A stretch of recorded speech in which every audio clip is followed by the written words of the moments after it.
Hola, ¿qué tal? En el año 1899, Alexander Hardegen era profesor en la Universidad de Columbia, en la ajetreada ciudad de Nueva York, enseñando mecánica aplicada e ingeniería. Apasionado por la ciencia, solía olvidarse de todo lo demás a su alrededor. Su mejor amigo David Philby le recordaba que tenía una cita esa noche con su amada Emma, donde Alexander planeaba pedirle matrimonio. Aunque estuviera nervioso, al llegar a casa apresuradamente, el profesor fue recibido por su ama de llaves, la exigente señora Watchett, quien insistió en que se cambiara de ropa, libre del polvo de tiza. Alexander era un científico visionario, con ideas audaces y futuristas, pero David no compartía el mismo optimismo. Desconfiaba de las máquinas de la autoexpresión y principalmente de la creciente amistad de Alexander con el excéntrico Einstein. Creía que era un charlatán y le suplicaba a su amigo que se alejara. Pero Alexander se sentía verdaderamente inspirado por las ideas radicales de Albert, llegando incluso a aconsejarle en algunos proyectos. De camino al Central Park, el profesor recordó que había prometido comprarle flores a Emma, pero se distrajo al ver uno de los primeros automóviles relucientes de la ciudad. Recuperando el enfoque, corrió hasta la pista de patinaje, donde encontró a Emma con cariño y la invitó a un tranquilo paseo por un callejón. Allí declaró su amor y le hizo la proposición, ofreciéndole un anillo de compromiso. Pero la alegría fue interrumpida por un ladrón escondido con un revólver. Alexander intentó evitar problemas, entregando su cartera, guantes y reloj de bolsillo. Sin embargo, el asaltante exigió el anillo. Al intentar protegerlo, Alexander se abalanzó sobre él. Durante la pelea, el ladrón disparó accidentalmente y huyó, dejando a Emma muriendo en los brazos del profesor. El error de Alexander fue luchar por el anillo. Debería haberlo entregado y garantizado la seguridad de Emma en lugar de arriesgar su vida por algo material. 4 años después, consumido por el dolor y la culpa, Alexander se aisló en su laboratorio, cortando todo contacto con el mundo. La señora Watchett anunció la llegada inesperada de David, pero el científico, emocionalmente destruido, se negó a recibir a su amigo. David insistió, intentando traerlo de vuelta a la realidad. Creía que Alexander no era culpable de la muerte de Emma, pero el profesor no estaba de acuerdo. Se echaba toda la culpa a sí mismo por no haber podido protegerla. Alejando a David, le pidió que volviera en una semana, aunque en el fondo sabía que para entonces quizás hasta el recuerdo de esa conversación ya habría desaparecido.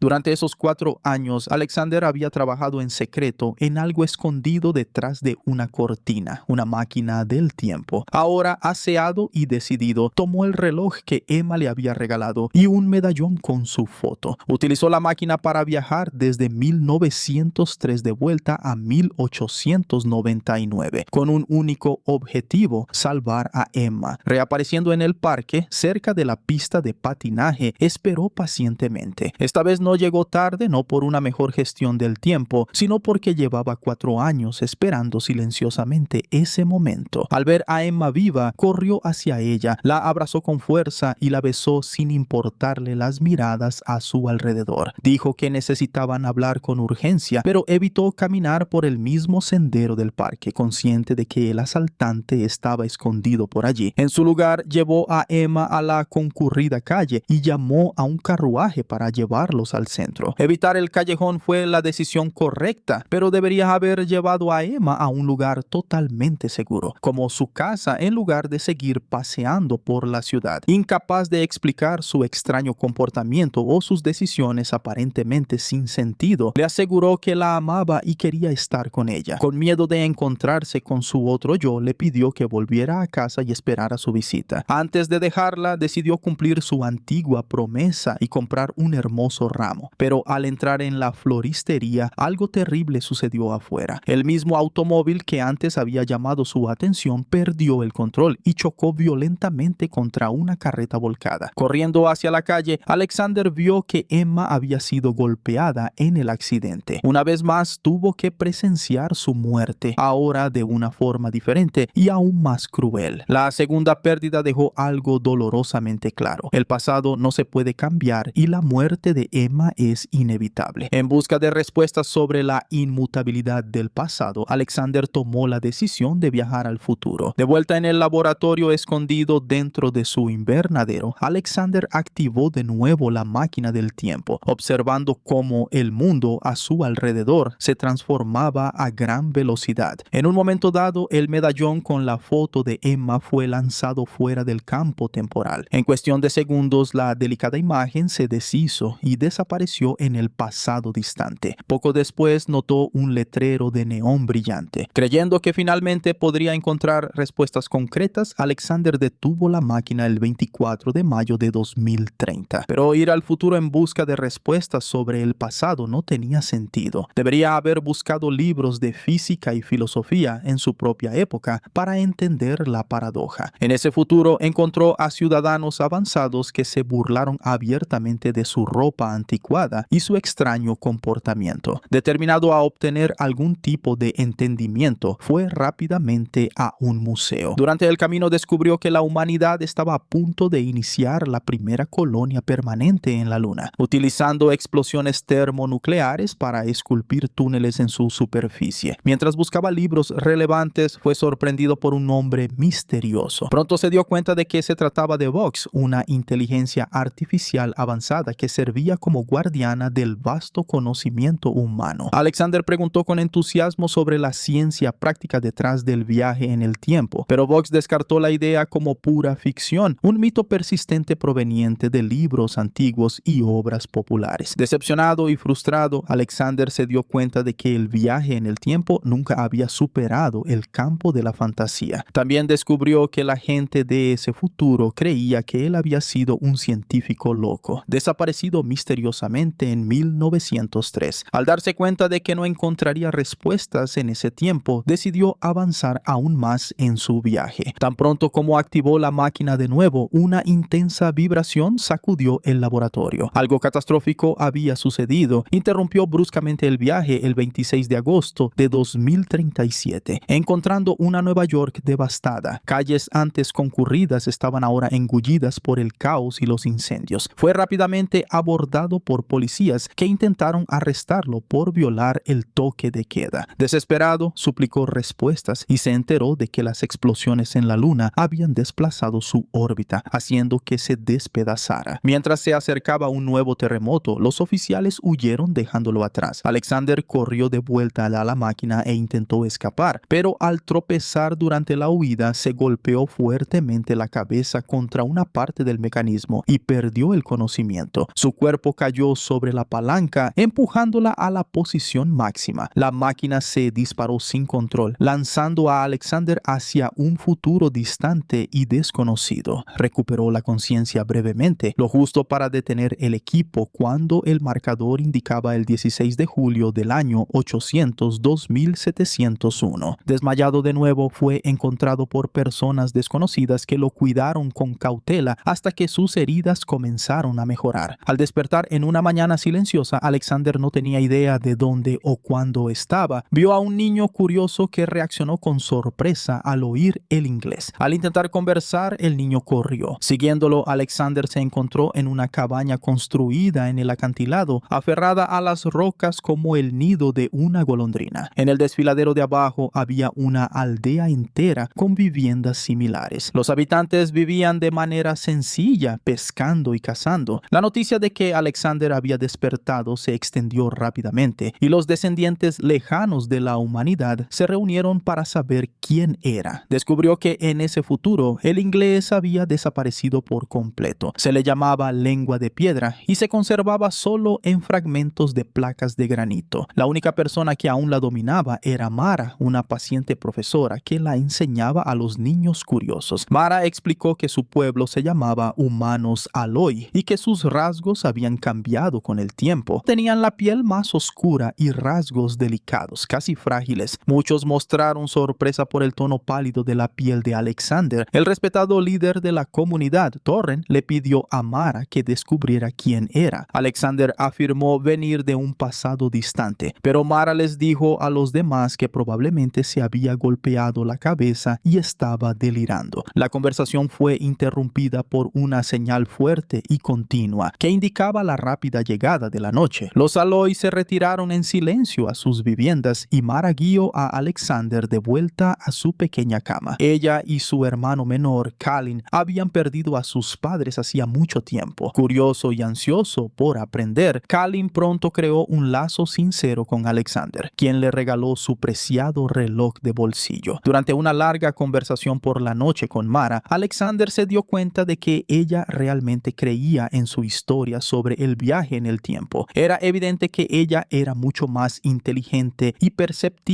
que los demás de su aldea. Esa noche, Alexander apenas pudo dormir. Tuvo una pesadilla vívida en la que atravesaba una selva densa y se encontraba con una enorme y grotesca cabeza. Al despertar, se sorprendió al saber que su reloj había sido robado y que la misma pesadilla había atormentado a todos los Aloy. A la mañana siguiente, Mara le mostró a Alexander antiguas piedras grabadas con palabras en inglés y le explicó con cuidado que estudiar esa lengua muerta era una tradición sagrada, transmitida por incontables generaciones. Cuando él preguntó por qué no había ancianos en la aldea, ella evitó la pregunta, diciendo solo que se habían ido y que los Aloy construían molinos para honrar y recordar a los antepasados. Algún tiempo después, los dos siguieron por la región en busca de la máquina del tiempo. Cuando la encontraron, estaba bastante dañada por los viajes temporales, pero Alexander confiaba en que aún podría usarla para volver al pasado. Mara le suplicó que se llevara a su hermano menor con él, diciendo que el niño estaría más seguro en el tiempo de Alexander que allí. Intrigado por la urgencia de sus palabras, Alexander comenzó a cuestionar su verdadero significado, hasta que una fuerte alarma cortó el aire, estampando el miedo en el rostro de Mara. Al oír el grito de su hermano, corrió hacia Kalin, mientras Alexander se daba cuenta de que los habitantes estaban siendo atacados. En instantes vio a la criatura, un Morlock pálido monstruoso de apariencia simiesca, cazador de humanos. Para marcar a sus presas, disparaban dardos con un líquido pegajoso. Los habitantes intentaron huir desesperadamente hacia los botes, pero cazadores escondidos en la arena surgieron en una emboscada, rodeando a todos y capturándolos uno por uno. Cuando Kalin fue alcanzado por un dardo marcado como presa, Alexander supo que tenía que actuar. Uno de los Morlocks comenzó la persecución, pero Alexander lo distrajo, atrayéndolo hacia sí. A pesar de no tener fuerza, su agilidad y rapidez de pensamiento le dieron ventaja. Cuando la situación parecía invertirse, Kalin apareció valientemente, ahuyentando a la criatura con fuego. Juntos lograron salvarse, pero muchos habitantes fueron arrastrados hacia la arena, entre ellos Mara. Alexander la buscó desesperadamente, pero los monstruos habían desaparecido, como si se los hubiera tragado la tierra. Extrañamente, los demás parecían extrañamente tranquilos y conformados con lo ocurrido. Fue entonces cuando Thorin explicó: habían aprendido a aceptar las pérdidas, a ignorar a los monstruos y a convivir con el terrible hecho de que se llevaran a la gente como ganado. Para él, los sobrevivientes debían considerarse afortunados y seguir adelante, pero Alexander no aceptaba eso. Suplicó por cualquier pista que lo llevara hasta Mara. Kalin finalmente le habló de un fantasma que vivía cerca en la densa selva. Por la noche, Alexander y el niño entraron cautelosamente en una cueva oscura donde encontraron a Vox. Los libros a su alrededor ya se habían convertido en polvo hacía mucho tiempo, pero la antigua computadora todavía recordaba todo, incluido a Alexander. Vox entendió entonces que Alexander no estaba loco. Su discurso sobre máquinas del tiempo era verdadero. La computadora no tenía acceso a datos actuales desde hacía eras, pero un día un Aloy escapó de los Morlocks y llegó a la cueva. Fue con él que Vox aprendió la verdad. Tras un apocalipsis global relacionado con la luna, la humanidad se dividió en dos grupos.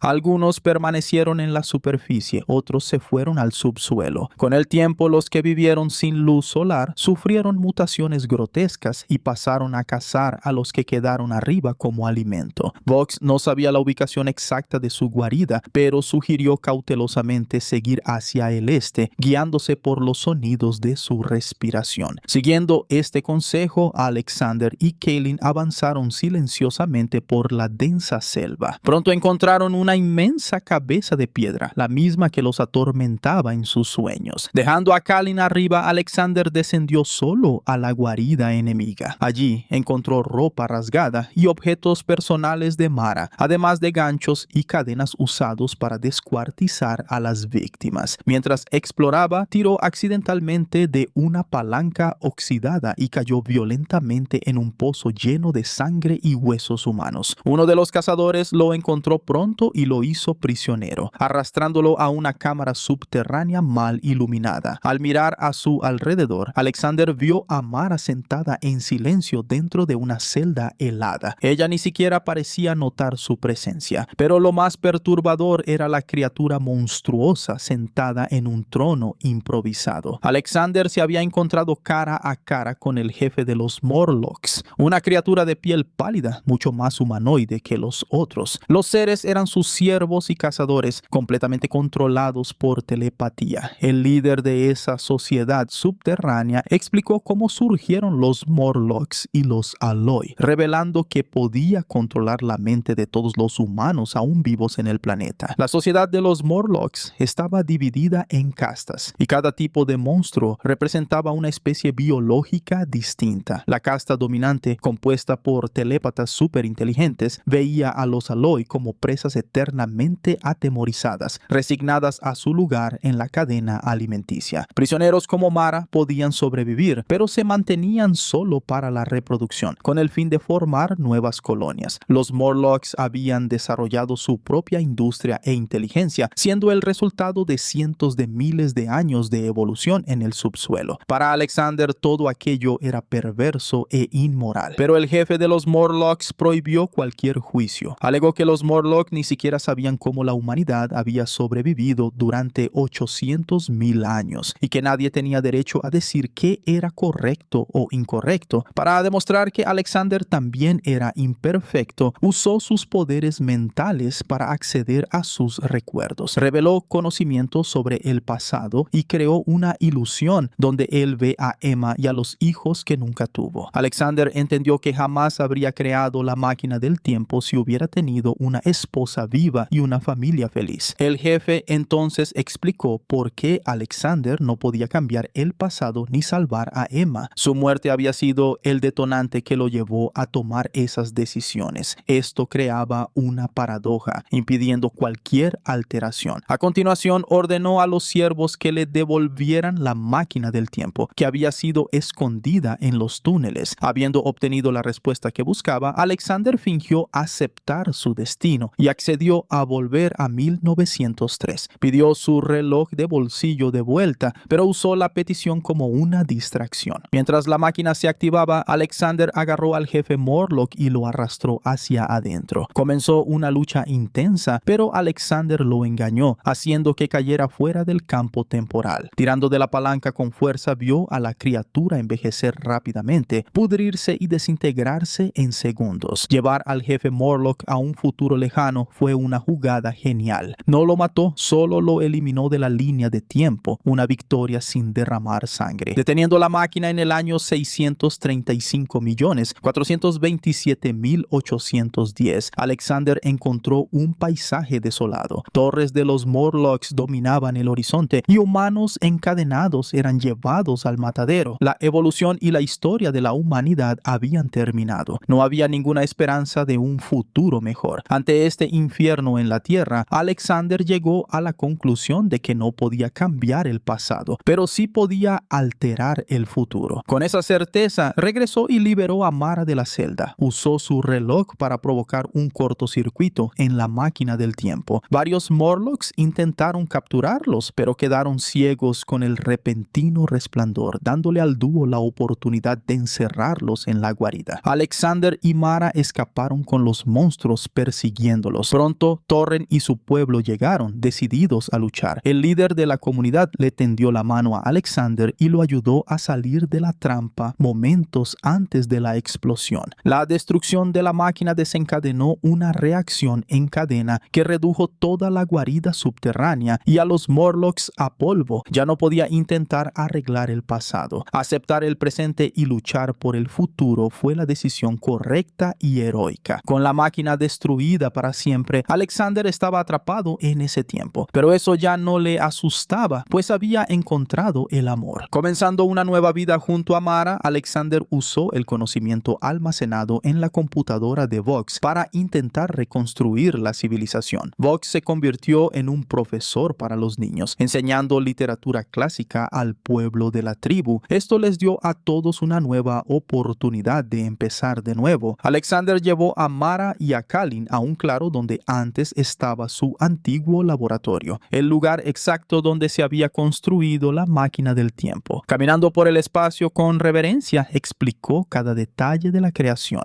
Recordó el pasado con una mezcla de orgullo y nostalgia. Fue exactamente allí, en el año 1903, donde David y el ama de llaves, la señora Watchet, habían estado. Ambos se preocupaban por la repentina desaparición de Alexander, pero creían de corazón que él estaba feliz donde quiera que hubiera ido a parar, terminando así La máquina del tiempo, película de ciencia ficción y aventura de 2002. Y los espero en el próximo video.